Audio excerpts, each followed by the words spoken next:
Before the first camera ever reached Black Briar Hollow, before historians quietly removed its name from several regional records, one desperate 911 call was recovered from an abandoned telephone line deep inside the Appalachian Mountains. The operator answered. There was no screaming, no panic, only one sentence spoken in a calm, trembling voice. Don't let them hear you breathing. They remember every face that enters the village. Then the line went silent. When state police finally traced the location 2 days later, they found the phone hanging from a rusted wooden post beside an abandoned dirt road. The wire was still connected. The line still had power, but the nearest occupied house was over 40 miles away. No fingerprints, no footprints, no missing person report. Only a weathered wooden sign almost hidden beneath vines. Black Briar Hollow. Population erased. Most people have never heard that name. Officially, there has never been an American village called Black Briar Hollow. Modern maps don't show it. Tourist guides never mention it. GPS navigation refuses to recognize the location. Yet, scattered across forgotten county archives, handwritten church journals, Civil War survey notes, and fading newspaper clippings are disturbing references to a settlement that seemed to appear, disappear, and then quietly vanish from history altogether. Some researchers dismiss the stories as Appalachian folklore. Others believe government record errors buried the truth. But among locals living near the mountains of eastern Kentucky, another explanation has survived for generations. They don't say the village disappeared. They say the village never lets anyone truly leave. It all began in the autumn of 2021. 32-year-old documentary filmmaker Ethan Mercer had spent nearly a decade investigating forgotten places across America. Unlike internet ghost hunters searching for cheap thrills, Ethan focused on history. Old prisons, collapsed mining towns, abandoned military installations. Every story had to be supported by documents. Every mystery had to begin with evidence. His audience trusted him because he never exaggerated. If something couldn't be verified, he simply left it out. One rainy evening, while researching county records inside the Kentucky Historical Archives, Ethan stumbled across something that immediately caught his attention. A survey map dated 1884. Hundreds of villages were carefully marked, except one. Its name had been aggressively scratched away by hand, not faded, not damaged by time, intentionally removed. Someone had taken a knife to the paper. Only a few faint letters remained. Briar Hollow. Curious, Ethan requested additional documents connected to that survey. The elderly archivist hesitated. You probably don't want those files. Ethan smiled politely, not because he thought she was foolish, because every legend he had ever investigated came with warnings exactly like that. The archivist didn't laugh. Instead, she slowly slid one final photograph across the table. It had no date, no photographer's name, just a black and white image of a dirt road leading toward a weathered wooden sign. The sign read, "Welcome to Black Briar Hollow." But that wasn't what froze Ethan. Standing beneath the sign were 12 villagers, every one of them smiling directly at the camera. Except, after looking closer, he realized something impossible. Every person in the photograph had no shadow. And in the lower right corner, barely visible beneath decades of scratches, Someone had written 6 chilling words in faded pencil. Ethan had spent years exposing fake hauntings. He had debunked possessed hotels, abandoned hospitals filled with staged evidence, and countless internet myths designed only to attract tourists. Black Briar Hollow felt different. There was no merchandise, no local legends sold in gift shops, no roadside attractions, no podcasts claiming to know the truth.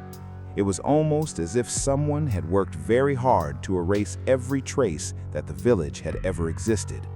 That alone convinced him to investigate. Within 48 hours, Ethan contacted his longtime cameraman, Daniel Ross. Daniel wasn't interested in ghosts. He trusted cameras more than stories. "If we can't film it," he often said, "it probably never happened."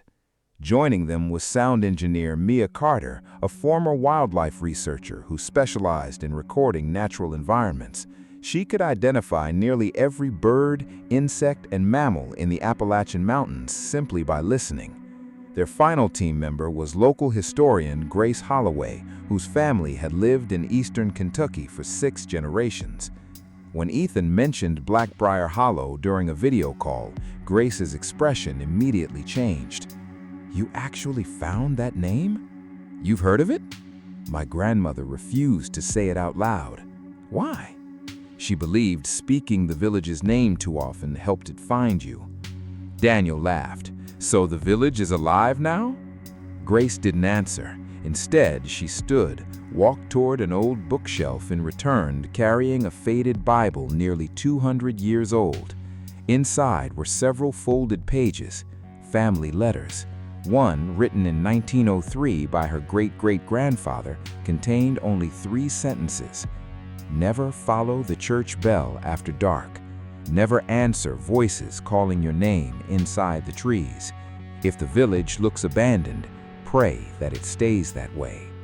Silence filled the room. Even Daniel stopped smiling. 3 days later, the team drove toward the eastern Appalachian Mountains. Their destination wasn't marked on any modern navigation system. Instead, Grace relied on century-old county survey maps and handwritten notes copied from courthouse records. The deeper they traveled, the narrower the roads became. Paved highways turned to cracked asphalt. Cracked asphalt became gravel. Eventually, even the gravel disappeared. Only a muddy dirt trail stretched ahead.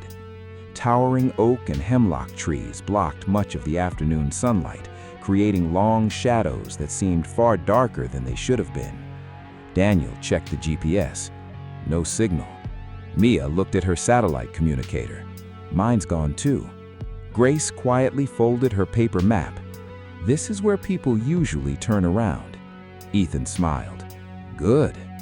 An hour later, they reached a rusted iron gate hanging crooked between 2 massive stone pillars. There was no fence, only the gate. Its heavy chain had long since rotted away.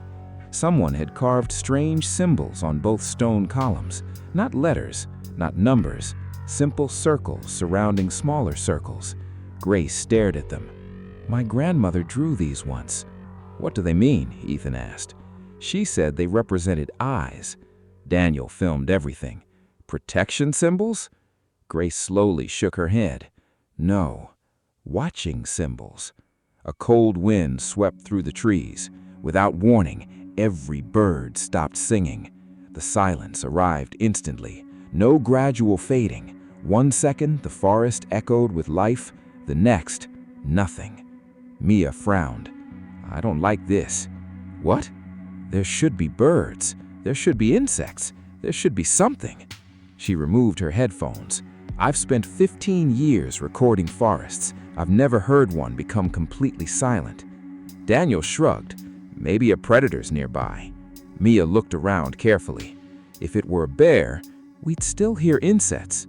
They continued walking. About 20 minutes beyond the gate, Ethan noticed something strange along the edge of the trail. Children's footprints, bare feet, perfectly preserved in dried mud. They appeared remarkably fresh. "Looks like someone's been here recently." Daniel crouched beside them. "These can't be old." Grace examined the prints, then quietly whispered, "They're facing the wrong direction." Everyone looked closer. The footprints appeared to lead away from the forest, yet every toe pointed towards it. It looked as though someone had walked backwards into the trees. Daniel laughed nervously. Kids playing games. Nobody replied. A few hundred yards further, Mia suddenly froze. Listen. Everyone stopped. At first, nothing. Then, very faintly, a church bell echoed through the mountains. 1, 2, 3. Slow, distant rings. Grace's face turned pale. We have to keep moving. I thought your letter said not to follow the church bell. We're not. It's following us. Daniel immediately turned around. The sound had changed direction. Now it echoed from behind them. Then another bell rang from the left, then another from somewhere ahead. The bells surrounded them, yet none sounded more than a few hundred feet away. Ethan checked the map. There hasn't been a church here for over a century. Grace whispered, I know. The bells stopped all at once. The silence that followed felt heavier than before. Nearly an hour later, the forest finally opened. The team stepped onto the edge of an overgrown valley. Below them, hidden beneath thick fog, lay an entire village. Wooden houses, a small church, a blacksmith shop, a schoolhouse, a general store. Everything exactly where it should have been, untouched, as if the year were still 1891. Daniel lowered the camera. No way. Mia stared without blinking. There should be collapse. What? Buildings this old don't stay standing. The roof should be gone. The wood should have rotted decades ago. Yet every building remained intact, weathered but standing. Not a single broken window reflected the fading afternoon light. Not a single chimney had collapsed. Even more unsettling, no weeds grew inside the dirt streets. Nature had reclaimed everything around the village except the village itself. Grace slowly counted the houses. There are 37. Ethan looked at her. How do you know? My grandmother always said there were 37 homes. Daniel zoomed his camera toward the church. Something moved, very slightly, a curtain inside an upstairs window. Everyone saw it. Is it wind? Ethan asked. There isn't any, Mia replied.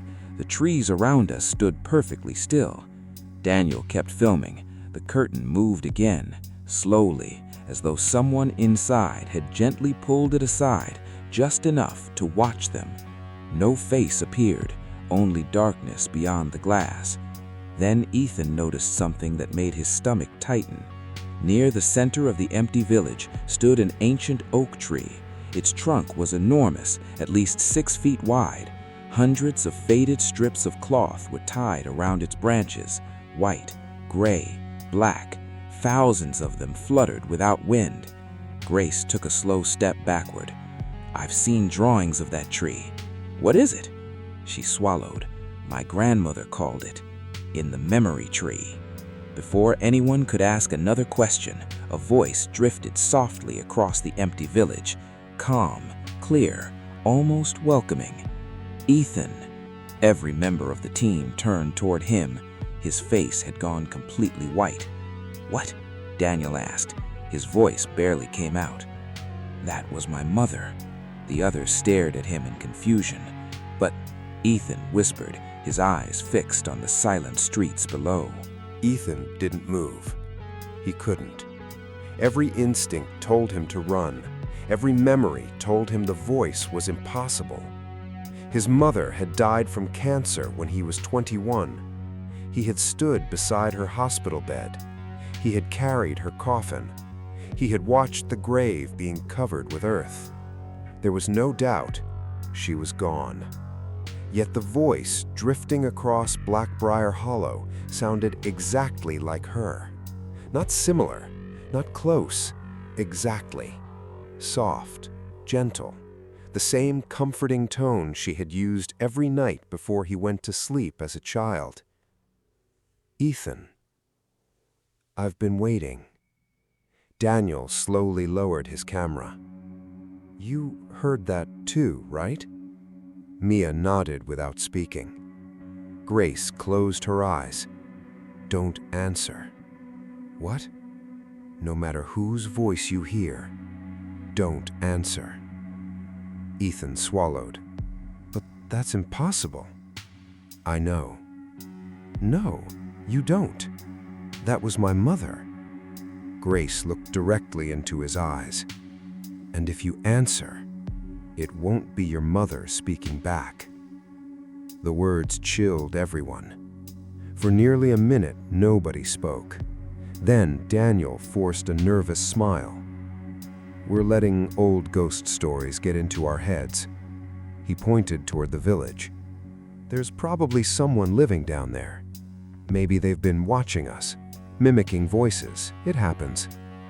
Mia shook her head. Nobody can imitate a dead person's voice with that much accuracy. Daniel didn't respond. Instead, he switched lenses and zoomed toward the village again. His expression slowly changed. What is that? Everyone looked through the camera monitor. Near the old general store, a little girl stood perfectly still. She couldn't have been older than 8, barefoot, wearing a white dress that looked more than a century old. Long black hair covered half her face. She wasn't moving. She wasn't blinking. She simply stared toward the hill where the team stood. Daniel whispered, "Finally, someone." Ethan waved. The girl didn't react, not even slightly. Mia frowned. She's too far away to hear. Ethan reached for a small megaphone inside his backpack. Grace immediately grabbed his arm. Don't. Why? Because if she's real, she already knows we're here. Ethan hesitated. Daniel laughed quietly. This is ridiculous. He lifted the camera again. The girl was gone. No footsteps, no running, no movement between frames. 1 second, she existed. The next, the road stood empty. Daniel replayed the footage, frame by frame. The girl disappeared between 2 consecutive frames. Not faded, not blurred, simply gone. Even stranger, the recording contained something nobody had noticed. For less than half a second, as the girl vanished, dozens of shadow-like figures appeared inside the windows of every building in the village, watching, perfectly still. Then they vanished too. Daniel froze the image. There are people in every house. Mia counted quietly. 1, 2, 5, 12. She eventually stopped counting. There are too many. Grace refused to look. Instead, she quietly whispered an old prayer under her breath. The sun continued sinking. Long shadows stretched across the valley. Ethan checked his watch. 6:47 p.m. According to the old journal, sunset changed everything.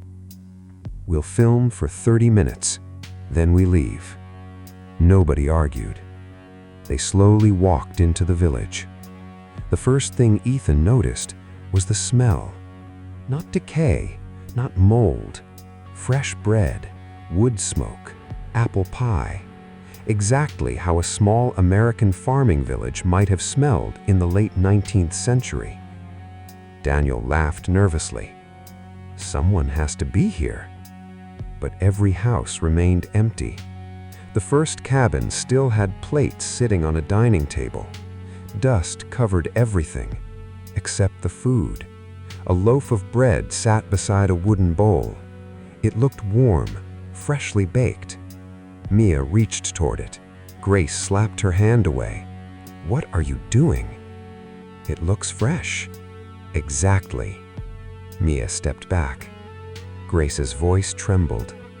My grandmother said, if food waits for you here, it's because something expects you to stay. Nobody touched it. Inside another house, a rocking chair slowly moved.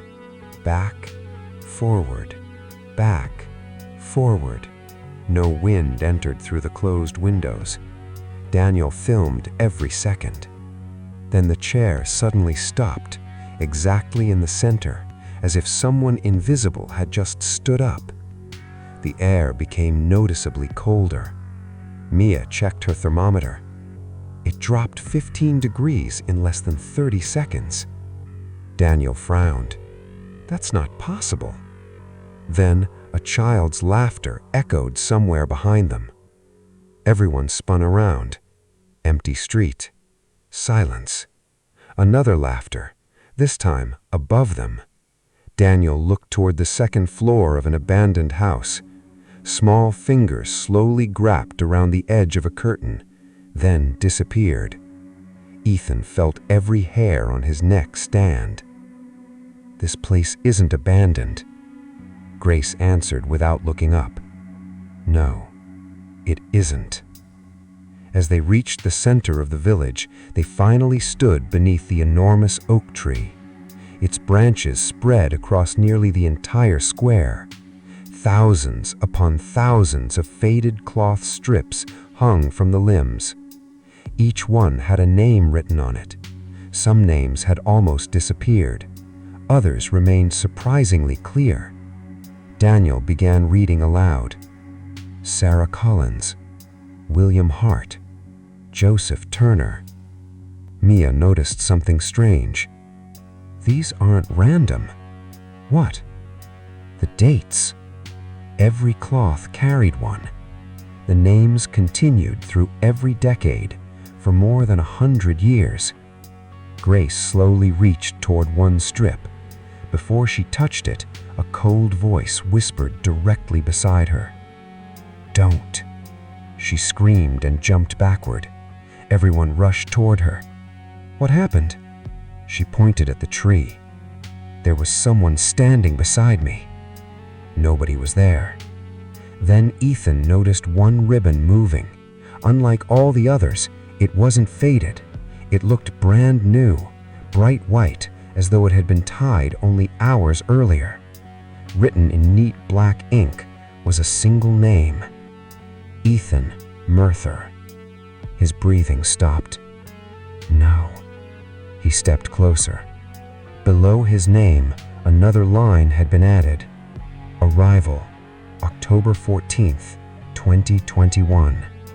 There was no departure date, only arrival. Daniel stared in disbelief. Someone's messing with us. It has to be. Ethan slowly looked around the empty square. Then where are they? No answer came. Only the sound of hundreds of faded cloth ribbons beginning to flutter, yet the air remained perfectly still. Then the church bell rang once.